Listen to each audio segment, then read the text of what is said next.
How to get ads on Candy Crush Saga. Hello everyone, welcome to this channel. I'm Emily and I'm here to help you out today. So without any delay, let's get started.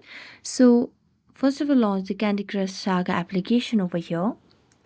And let me tell you that unfortunately, the option to watch ads for rewards, such as getting the boosters at the start of the game or an extra spin after following a level in Candy Crush Saga, is not something you can activate manually.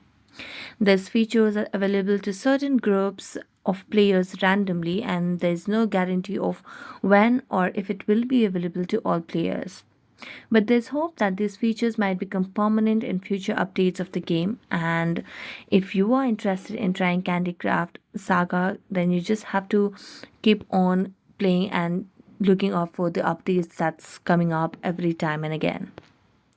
So thank you so much for watching this video, and if you enjoyed watching it, don't forget to like, subscribe and hit the bell notifications. See you next time.